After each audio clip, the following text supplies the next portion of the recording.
From Starlight Lanes in Bernalillo, New Mexico. We got the potential title match of the Handicap Invitational and definitely the title match of the Scratch Invitational.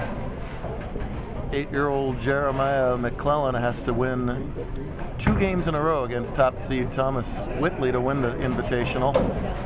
They're pretty close right now once you add in the 48 pins that Thomas is giving Jeremiah through 6 frames. Jeremiah won yesterday, looking to make it back-to-back wins on the weekend, and so is this guy. Dallas Leong looking to win his 11th career title and back-to-back on the weekend. This is the title match. He's playing a tough customer in William Yoder, and that strike there gets him within 1 pin. Both have 2 losses in our triple elimination format, so whoever wins this wins it all. William earned enough points today to defend his points lead going into the day, so he's going to be your Scratch Bowler of the Year in New Mexico, Texas.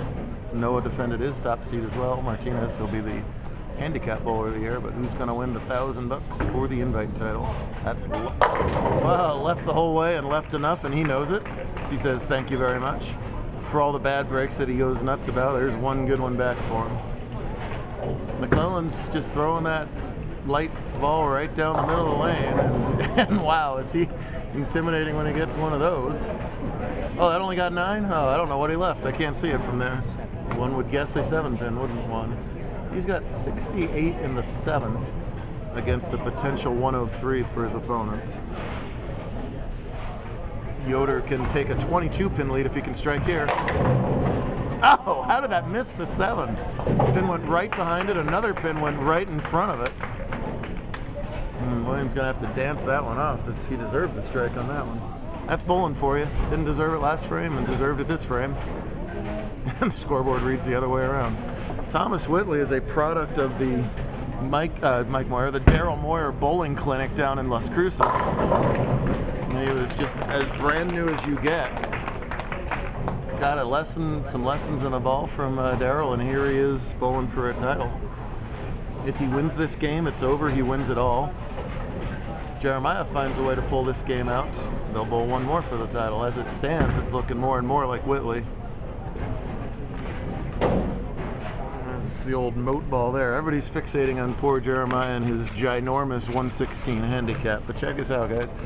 These are 5 scores with handicap. You think you can beat these games with handicap? Sure you can. Anybody can. They fixate on the... No, they fixate on the 116, wherever my finger is. Who knows? Not the other scores. So it's a mental challenge when you have to bowl all that handicap, but it's certainly an overcomable obstacle. In fact, McClelon lost 2 of his first 3 games here in the triple invite, and he's hung on all this way. Dallas has to keep striking to close back the gap here. It's got to hurry. And a flat 10 for him. Bowled on Autobahn, good invitational patterns. It's got a lot of volume, plays flat, plays tricky. It's constantly changing. Zach is nodding to my right now. He will agree to that. He got bonus bowling. He had to go top 10 yesterday just to bowl today. He did so. Whitley's left a corner pin, which for a beginning two-hander is very difficult, but hits it in the schnoz. Nicely done. Dallas with the more traditional 10-pin style, both just as effective. Whitley's now 152 through 9.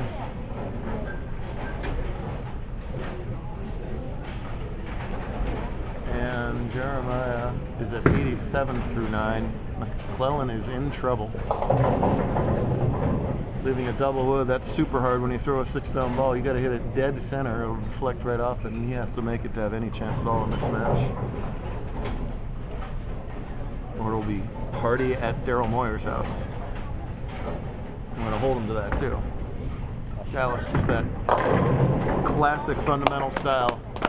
All this crazy two-handedness, and you have 2 one-handers and a classic stylist in Dallas reaching the title match of yet another major. McClelon finishes off with 95 scratch, so Thomas only needs 150 some odd, and he's about to get it on that shot. That's an invite champ. Wow! Good thing he didn't need that solid 8 as he gives it a double take, but it doesn't matter. And this shot definitely does matter for Yoder here, shooting in the 7th. And only a 7 count. William is fighting all sorts of hand trouble. There's not much left of one of those two fingers. Oh no, you hear me, just said it popped. So what was left of that finger just literally exploded on him, not to be too gross. Well, his one finger is taped, the other isn't. He was using an older ball with a little bit different span earlier. That has wreaked havoc with his fingers.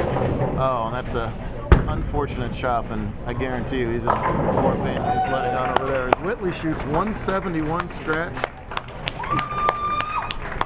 We have a happy mom street dreaming over there, as she should be. Gentlemanly handshake. Yes, you did. I got you on camera.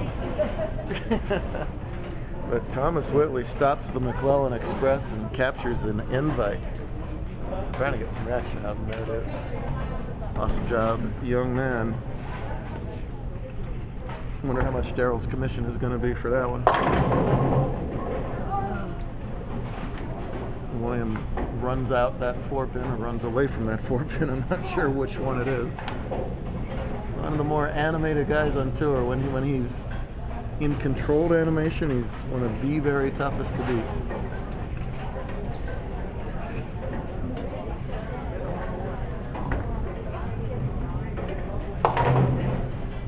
I wonder if he's going to let us have a peek. Can we have a peek, or you want to focus? Look at that. You think bowling isn't a sport, people? This is as close to allowing William to do exactly that. He's probably dreamed of that moment right there, but that's all right. Yeah, he's not much left of that hand. Let's see if he can tough it out, though. He's got $1,000 on the line here. Dallas was the invitational runner-up to Russ in Arizona 2 weeks ago. The same pattern. In the same pattern. Different surface topography, time zone, oil, etc., etc.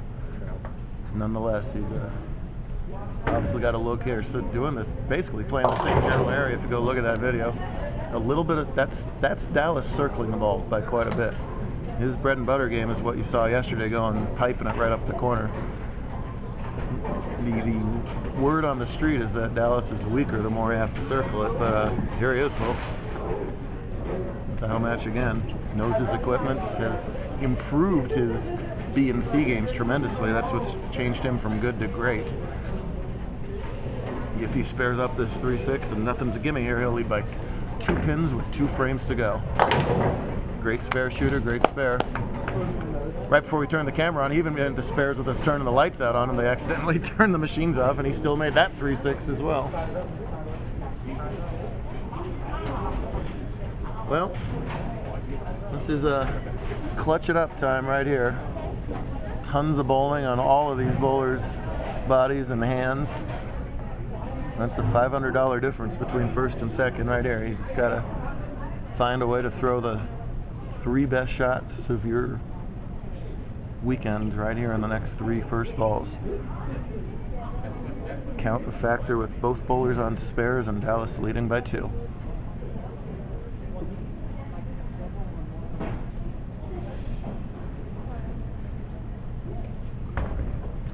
A little wider. Wow! Boy, did he catch all of that shot. I thought that was a little too steep of an angle, but it came roaring back, and these modern bowling balls versus these toothpicks down at the other end, that's a solid 9. Way more often than it deserves to be, and he deserved better than that right there. Nonetheless, see him taking a little extra second to compose himself. Mature move right there. I'm sure he wants to incinerate that 9-pin right now, but he's taking his extra time. Don't make any mistakes right here. Great turnout both days. Big thanks to Starlight. Beautiful 36 laner up here, Santa Ana Casino. Very hospitable all weekend long. It is cold in here, and some people have complained about it, and I say baloney. I am sick of melting the last 2 weeks down in the desert. It has been hot. It's 100 degrees outside. That's hot for Albuquerque. Well, it's down to a 1-pin game. What's left of William Yoder's hand is got to find a way just to forget about it, worry about it tomorrow morning. Just clutch up and do it.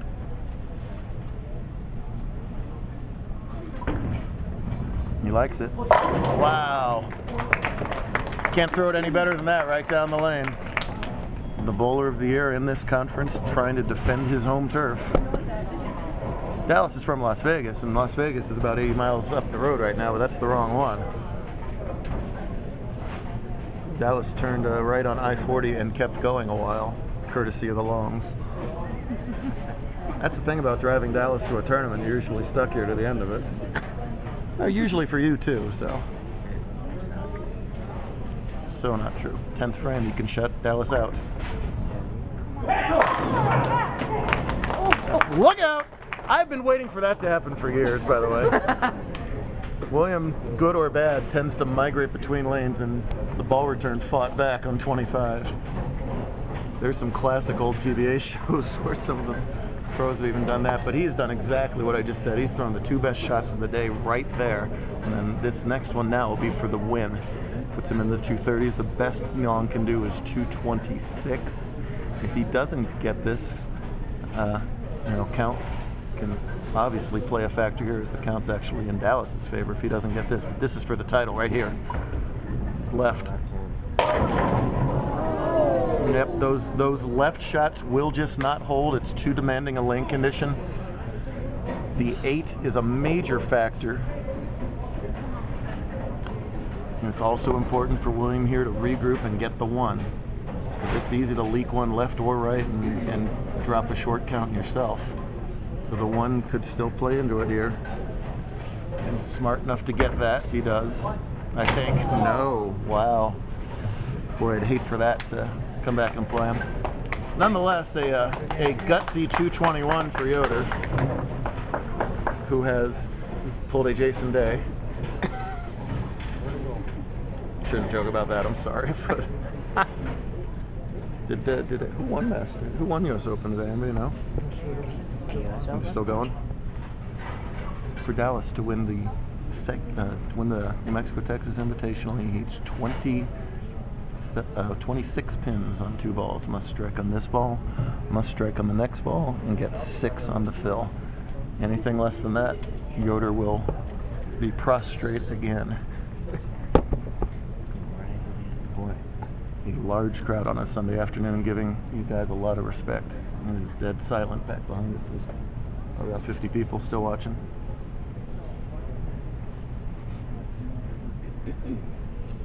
Dallas always deliberate on his pre-shot is. Well, what I'm saying is tune in tomorrow to see if Dallas gets this strike. YouTube videos, I'm supposed to cut this off at 15 minutes. We got 2 minutes to finish this frame, and I don't think that's going to be enough. If he gets this first strike, it won't be enough. Has looked 8 count on this lane last time. 9 count in the 6. Strikes the 2 before, so he might need to make a little move here. That's there. Oh yeah. It's so weird. It feels like once you get the first one, the whole momentum swings the other way. I feel like the. Do you think so? Oh, yeah. I almost feel like once you get the first one, just you. So you know the second one you get to win. No, work either way. This guy puts in countless hours of practice. Team USA, Team C300, Team Logo Infusion, Team 10 JBT titles. He wants Team Major, likely to be decided on this ball.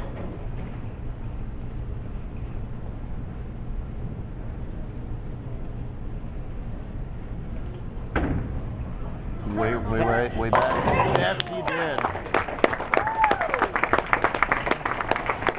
Similar to the solid 9 that he had on 27, he gave that a little extra room and a little extra strap at the bottom.